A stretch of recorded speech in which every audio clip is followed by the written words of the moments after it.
Dr. Monica and Dr. Loren here. We're super excited to give you guys some real tools to be able to implement every single day to escalate your healing process, but also begin to understand what real-time regulation is. And I'm really excited to have this conversation with Loren because this is things that we have really learned for a really long time, and also it's what we've seen working with people that we've really kind of gotten into our flow of how to support people in this genre. Awesome, yeah. Like Dr. Monica said, in here we help people really regulate our nervous system, regulate the stress response that we feel on a day-to-day basis. And typically what I see in here is people that come in, they're not necessarily feeling really awesome and they don't know why. And really, to the root of it, our body just isn't processing stress that efficiently. And so we get to help people in here on the really hands-on experience to help their physical body really regulate and find that new sense of balance. And what I discovered and what I noticed when we were helping people is, people start to feel a little bit better, they're more conscious, more aware, and then life is still gonna be life, right? What else can I do is the question that I hear a lot. What else can I be learning, in the real world kind of life to apply to not be in such a bad position when they first came in, basically. And your beginning journey of when you were first learning your own regulation, when did you realize you could change? You know what I mean? Honestly, because that for me it was what? Well, I can be different? Exactly. I can help my body? It's a much more empowering thing than we realize. And actually, I'm glad you asked that because you're one of the first people that planted the seed for me that we have some control of what our body can do. When we were in chiropractic school, we crossed paths for about a year. And we were roomies. We lived together. And I remember one day I was really hungry and I didn't know what I wanted to eat. And Monica was like, well, what does your body want? And I was like, I don't know. It didn't shoot me a text saying you want salmon today. But it planted the seed for me of there's something that I can tune into here. There's something that I can connect with that a lot of times people go on autopilot and have no idea what's going on in their body to even think about connecting with it. And that's when people, like I said, get into trouble of, life is happening, we're doing our best, but we're not tuning into our body, we're not paying attention to our body. So that's actually one of the first things that I tell people is the very first step of learning how to regulate, learning what to do is awareness. You have to be aware of what your patterns are, what your triggers are, how you show up in the world, what your thoughts are.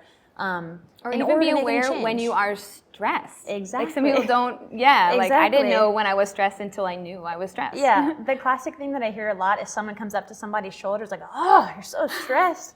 And they're like, yeah, I know, but I am. You don't even realize it. Yeah, and it's cool, like I said, in here, people start to, once they feel more connected to their body, because this process helps with that, they start to notice themselves before they get to the point of triggered. And I'm like, awesome, that's such a great thing. So just being aware before you jump, 10 steps ahead is such a powerful tool. And let's talk about stress as being an umbrella term real quick before we go into how to navigate it real time. Right. Because stress basically is it's more than just oh, I have a lot of deadlines at work, I'm stressed. Stress can also be I'm experiencing a lot of shame or guilt from something that happened 10 years ago and I still think about it today. That's stress in the body, because if it's in the body and we haven't processed it yet, it's running in the nervous system every second of every day on repeat, essentially. And when that's happening, it's releasing all the stress hormones. Our adrenals are burnt out. And eventually we get to this point where we just feel flatlined and stuck and we can't handle anything else. But it can also be sadness. Sadness in prolonged terms in the body is a stress to the body because it shouldn't be lasting for long periods of time, compounding on other stresses as well. So I think that's really important to know. Stress is not just one thing. Yeah. It's anything that's lasting a long time, putting weight on the body, essentially. Exactly, and I think I talk to a lot of people of oh, hey, yeah, this thing happened a long time ago, but yeah, that's in the past. It's not happening now, so I'm all good. It happened and it's not happening now. Yet your physical body went through that experience. Your physical body had physiological responses and stress responses in those moments. And yeah, like you don't know if you've really processed it unless you can, there's ways to find out later. Typically we find out later, but yeah, I like that point too. So then people are going through our process and, their system's just beginning to process, beginning to open up. Now, what are some things that, this is a question we get all the time, is like, okay, like what else can I be doing throughout my day to support this process? And this is getting to the meat of this. I always like to tell people too, again, before they even come in here, it's like they get to a point of, you want to avoid things, and now we want to guide your body to a place of like, I want to be ready to handle things. Because life, like I said, is still going to, throw a lot of stress your way. But one of the first things I talk about is awareness. But really when things come up, when we have the awareness of just being present with it as well, just sitting with it, we have a really, knee-jerk reaction to be like, oh, I'm uncomfortable, push down, get away, get rid of, like move away. And that's where we get into trouble as well. But what's the incentive then to like sit with it and experience it, because it is uncomfortable? Yeah. Well, again, what got us into the point of being in trouble is we weren't paying attention. So whenever we have the experience, whatever it is uncomfortable, instead of fleeing, when we stay present with it, our body can assimilate that energetic experience a little bit easier because you're staying with it. You're not trying to get rid, because the reality is whatever's happening, it's happening. So getting rid of, putting it away, it's going to be a problem later down the road. Instead of just noticing it, and just sitting with it, when we have that presence with it, it gives our body a chance to actually work through it in the moment rather than kind of putting it at bay. Yeah. And what will be the next part? Okay, yeah. So we're aware of what's going on, we're staying present with it, and then I like to talk about shift. Make any kind of change. That's how patterns happen, right? Like we have one thing that we do, and then we do it again, and we do it again, and we hardwire ourselves to be a certain way. And so I always say any kind of change in that moment. So let's say your pattern is, you get really frustrated with your partner, and typically you just stay in there and you just like fight, and it never ever works. Well, let's say next time you find yourself in that experience, just like take a breath, step away, go for a walk, like listen to a song, like take a different way to work that day, call someone else who's going to be encouraging, like anything to do that. And then physically, you can shift using your breath. Nothing even crazy, just a conscious breath, a conscious tuning into your body. Anything that's going to shift the energy of what you normally do, and just to change it up, just to break the pattern of that. And like a real-time example of this would be like, let's say you're driving your car and like someone like cuts you off or like almost like crashes into you. And of course in that moment, it's just like, like your heart rate goes really high, you're like really nervous, you're really anxious, you can feel like all the energy moving throughout your body. And the trouble that she's speaking of is that we kind of stay in that state maybe the rest of the day, and then other things kind of compound on that. So then maybe we get to work and maybe one of our coworkers kind of lashes out at us. Maybe they're having a bad day and they kind of took it out on us, and then we're still in that state from the almost car accident. Then someone kind of like lashes out at us, or maybe we missed a deadline we were supposed to hit, or something happens with one of our kids later, or argument with our partner. So let's go back to the beginning of like the almost car accident. From there, and we've all been in those experiences where something happens and it kind of like shakes us. For me, like the biggest thing that helps me in that moment, like she said, is to connect to my breath.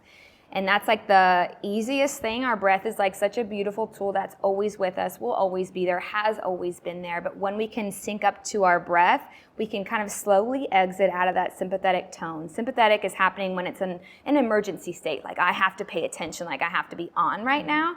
But if we don't need to be on, right, we're driving still, the car crash didn't happen, how can I regulate real time? And that's what we were talking about, is being aware that we are in that moment, of course, but then connecting to our breath and helping to balance our system a little bit more to calm down, really like release those stress, or not have the stress hormones being released, but having more just peace in our system. Yeah, and another example of that too is just, again, it's about making those micro shifts. So a lot of times, let's say you find yourself too, if you're, really low that day, like that's your pattern that you're in.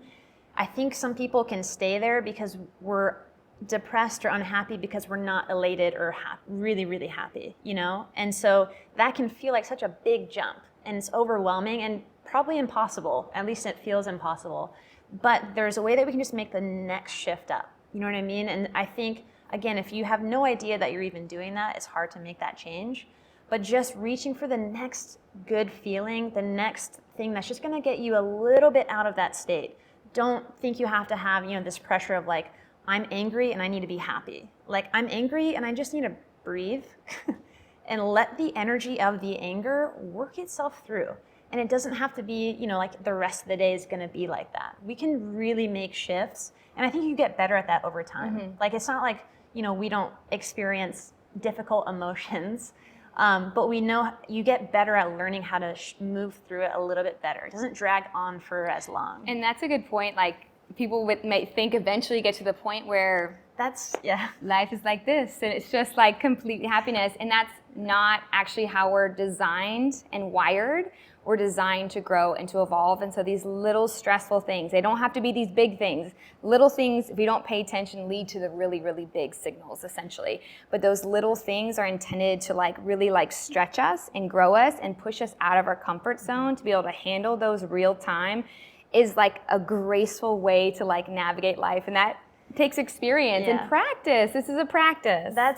I always say, I should have gotten a warning label whenever you start this journey of, self-growth, healing, and just looking at your life in this way, because you do have this assumption there's a finish line, Yes. And it was the biggest blessing talking to one of our mentors one day. I'm like, dude, do you feel this? Do you even feel this emotion that I'm feeling anymore? He's like, oh yeah.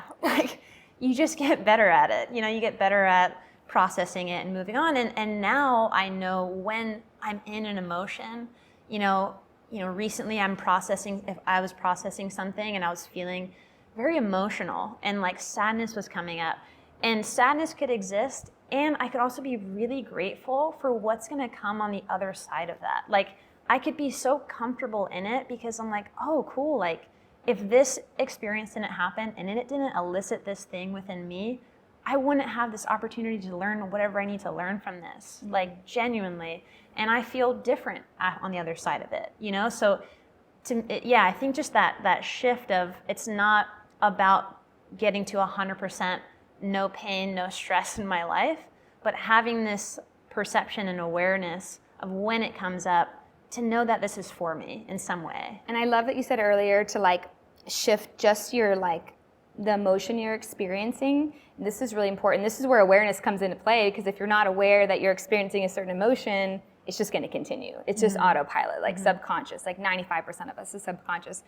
But emotions are actually really addictive. So if your default emotion that you experience is anger, or let's say resentment, or let's stick with anger because that's really common. You're going to search for things. Our nervous system is a search and find mechanism. You will search for things that actually validate that feeling and make you angry. So if we're in a conversation, she made me angry and I left the conversation, I'm actually going to look throughout my day and find things that actually make me angry too, because I'm addicted to that emotion. But if you can become aware that, hey, I don't really want to be an angry person anymore, and I can choose not to be. I think that's first and foremost, is knowing that's not who you are or who you have to be. Maybe it's who you have been. But making that little shift as far as if you're noticing you're wanting to feel that anger, it's just a subconscious feeling, just going a little bit a different direction and thinking about something different or doing something different, like she was saying, literally shift your physiology. Yeah, I mean, really, it's so simple. There's not a lot to it. Listen to a different genre of music than you're used to doing. Call someone that you don't typically call, I love having the diversity of people kind of in my lineup is how I talk about it, because if I get to have a soundboard and they give me a different perspective, something different comes out of me, and so it can be that simple. Yes.